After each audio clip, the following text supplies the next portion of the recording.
Welcome to the Unit 4 practice test.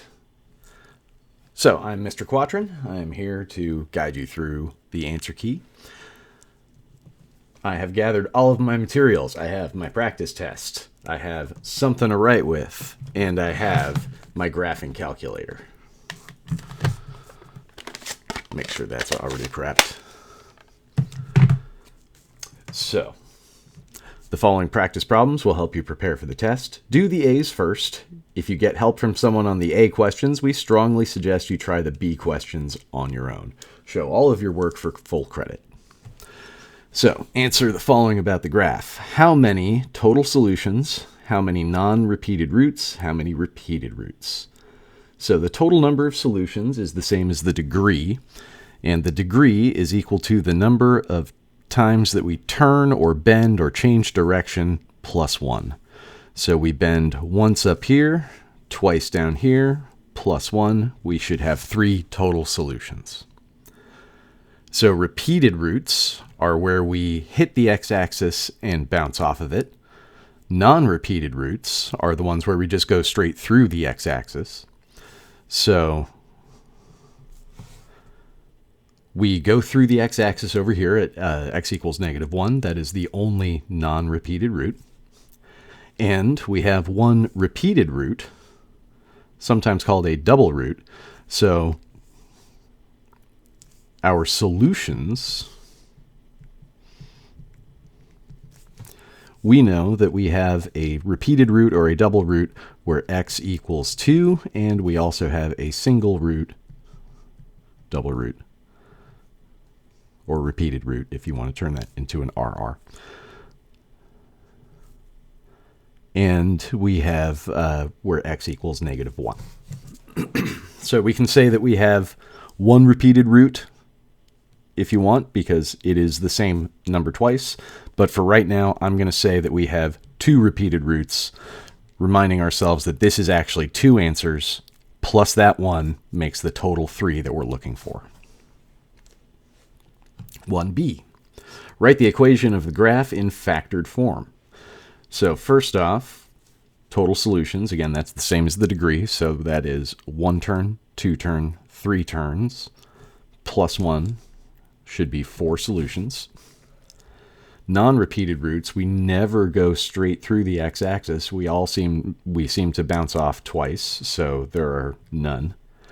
And that means that total solutions, they must all be repeated roots. So we have 2 sets of repeated roots. 2 times 2 makes the 4. Because we can see the repeated roots, x has to equal -2. We repeat that. That's a double root. Also +2, and we repeat that one. So we can write an equation for the graph there. We also know that our y-intercept is 0, -32. So f of x has to equal a number times the -2's give us x plus 2, and that's repeated, so it's squared. The +2's give us x minus 2, and that's repeated, so it's squared. The y-intercept is at 0, -32, so -32 equals a times 0 plus 2 squared times 0 minus 2 squared. This is where the calculator will start to be useful. So 0 plus 2 is really 2 squared times 0 minus 2 is -2 squared. So that is 16. -32 equals 16a. So if we take -32 and divide that by 16, we find out that a is -2. So our final formula is that f of x equals -2 times x plus 2 squared times x minus 2 squared. Oh, I forgot to put my name on this. Make sure you do that. Should have been step 1. Anyway, find the following given the graph below. The leading coefficient, well, our right side end behavior is going down, so that means that our leading coefficient, our a value, will be negative. So now write the specific equation of the graph in factored form. We need to find a, the leading coefficient. So f of x is going to equal a times, let's see, x definitely equals -4, -2, +1, and +3. So x minus a -4, or switch the sign, x plus 4 times x plus 2 times, again, subtract or switch the sign, x minus 1 times x minus 3. Maybe I should have started a little bit lower. And now we look for another point that we definitely know on the graph.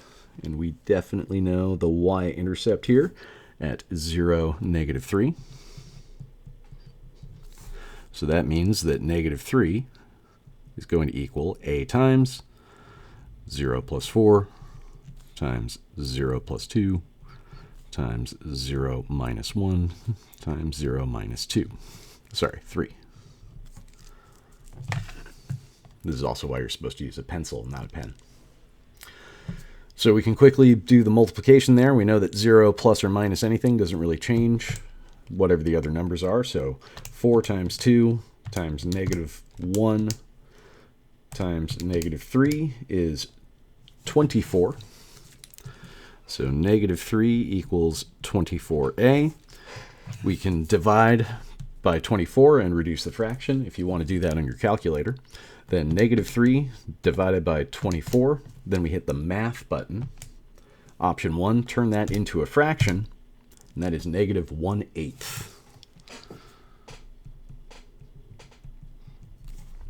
So now we know the specific equation. F of x equals -1/8 times x plus 4 times x plus 2 times x minus 1 times x minus 3. 2b. Find the following given the graph below. So again, the leading coefficient, our right side end behavior is going up, so we know the leading coefficient, the a value, will be positive. And again, write the specific equation in factored form. So we can tell from the graph that we have 3 real roots, 3 places where we cross the x-intercepts. Nothing is repeated. Looks like x actually equals -2, 0, and 2.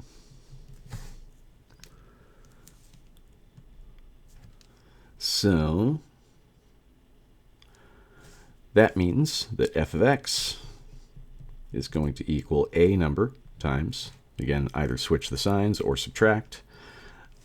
The 0 is a special factor. That's really x minus 0 or x plus 0. So we can say just an x. And then x plus 2 from the negative and x minus 2 from the positive. So now we need to find another point that's definitely on the graph. Everything is a little bit off, it looks like. I can't really pinpoint anything. I'm going to guesstimate here, and then I'll tell you the real answer in a minute. But this looks like the point -1, 3. And I'll put a little question mark there because I'm not exactly sure where that is. So that means that f of x equals 3 when a gets multiplied by -1, -1 plus 2, and -1 minus 2. Again, I know that I can do all of that arithmetic if I want to. Let me refocus a little bit here.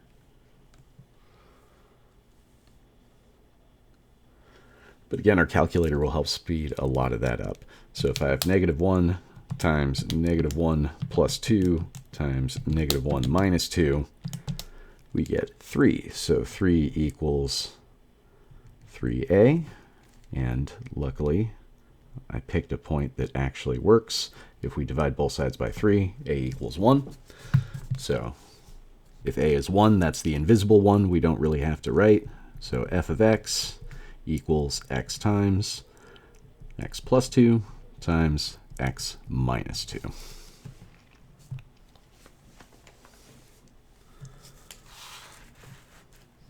Describe the degree and the leading coefficient of the polynomial function using this graph. Well, we turn 1, 2 times. We also have 1, 2, 3 real roots. So the degree is 3. Again, 2 turns plus 1, and we also see 3 real roots. And the right side end behavior is going down, so the lead coefficient is negative. 3b, describe the degree and the leading coefficient of the polynomial function using this graph. So again, the degree is equal to the number of turns that we take. So 1, 2, 3 plus 1 makes 4. We can also see that we have 1, 2, 3, 4 real roots. So we have 4 real solutions for this function. Backs up the idea of the degree being 4. And our leading coefficient, if we check the right side end behavior, it's going up, so the leading coefficient is positive.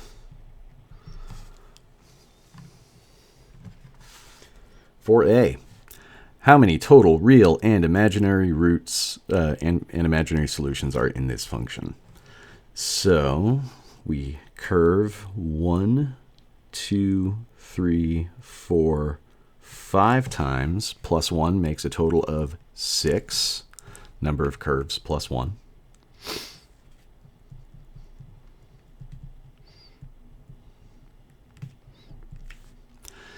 Number of real roots, we cross the axis once. That's a non-repeated root.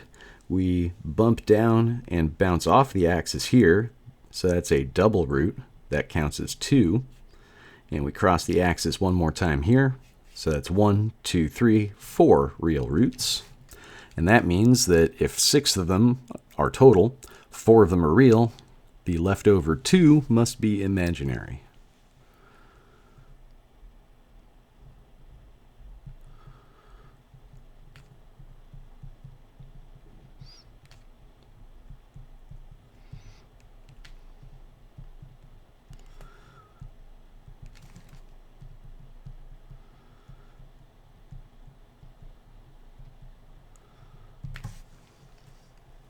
For B, again, how many total real and imaginary roots?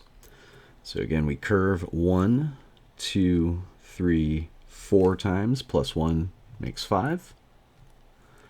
We have 1, 2, 3 real roots.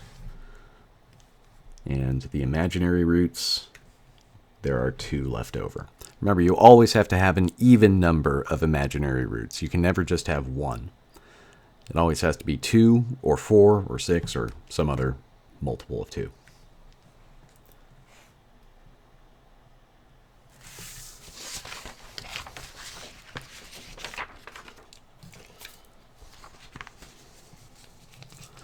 All right, sketch a graph of the polynomial. Label the x-intercepts and the y-intercepts. So the y-intercept is where x is 0. And again, the calculator can help speed some of that up. 0 plus 3 is just 3, times 0 plus 2 is just 2, times 0 minus 3 is just negative 3 squared is 54. And from our 3 x-intercepts, we can tell we are at negative 3, 0, switch the sign on that. Negative 2, 0, switch the sign on that. And we have a repeated root at 3, 0. So negative 1, 2, 3, positive 1, 2, 3. We will have a root there, root there, and this will be our repeated root. Now we need to see whether the y-intercept goes up or down. 0, 54 would be somewhere up here.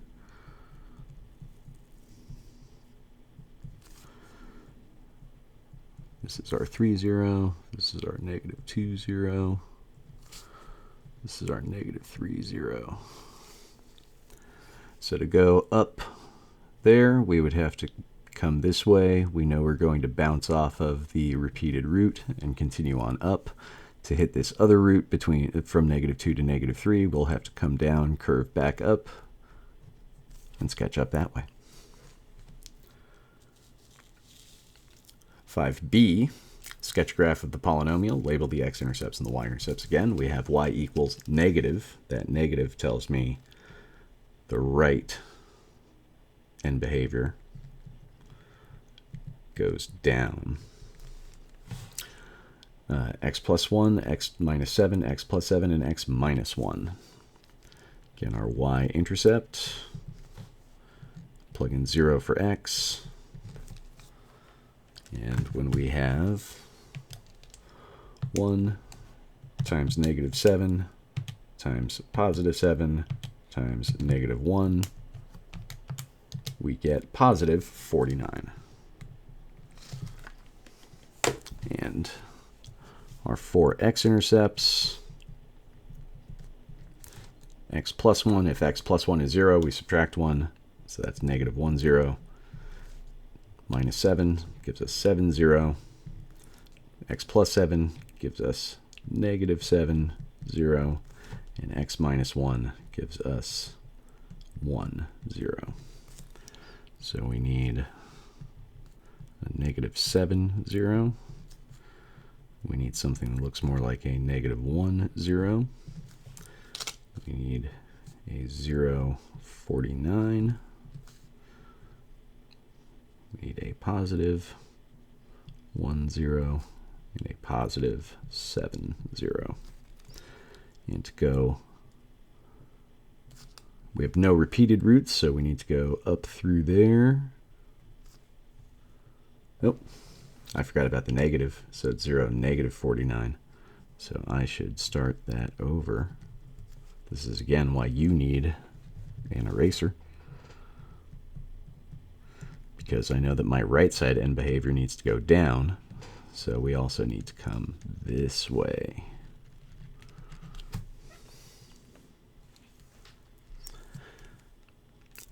(6a) I graphed below the polynomial y equals 3x to the 5th minus 6x to the 3rd plus 3x squared, but I think I made a typo. Where was my mistake? Well, let's see here. We have 1, 2, 3 turns plus 1.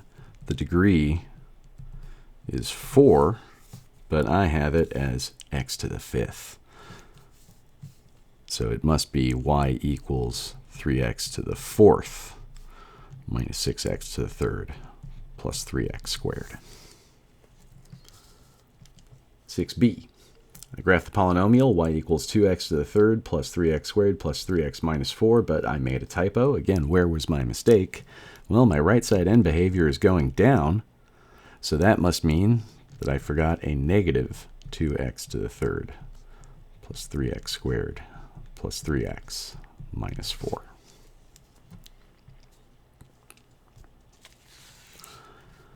7a.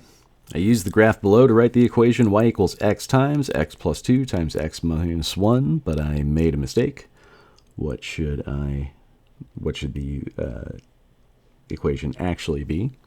Well, let's see here. We go through. We have one real root here. We have a repeated root through x equals 0. So if it's a repeated root, then we need a squared on our x minus 0. So y equals x squared times x plus 2 times x minus 1. 7b.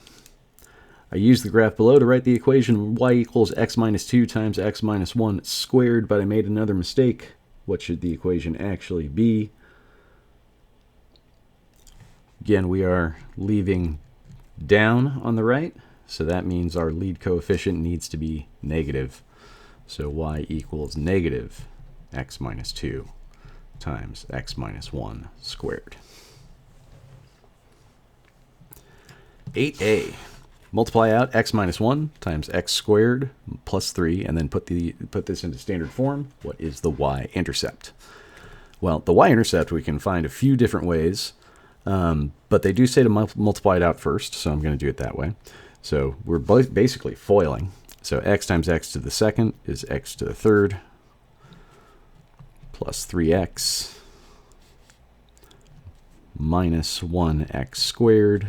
Negative 1 times 3 is negative 3. Now we reorder it into descending order.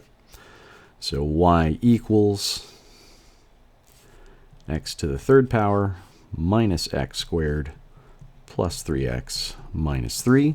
And if we plug in 0 for x, we have 0 minus 0 plus 0 minus 3.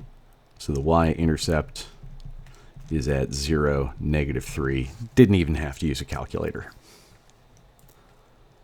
All right, last one for this video. 8b, multiply out x plus 1 times x minus 2 times x plus 6, and then put it into standard form. What is the y-intercept? So I'm going to take these two at a time. I'm going to leave my x minus 1 for a second, or sorry, my x plus 1. And I'm going to multiply these out. X times x is x squared. X times 6 is plus 6x. Negative 2 times x is negative 2x. And negative 2 times 6 is negative 12. I'm just organizing my like terms on top of each other right now. And that gets me x squared plus 4x minus 12.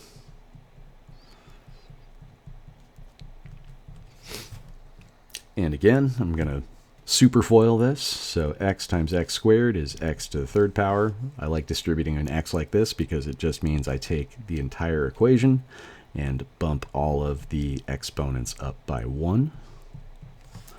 And when you multiply by 1, I just need to line everything up.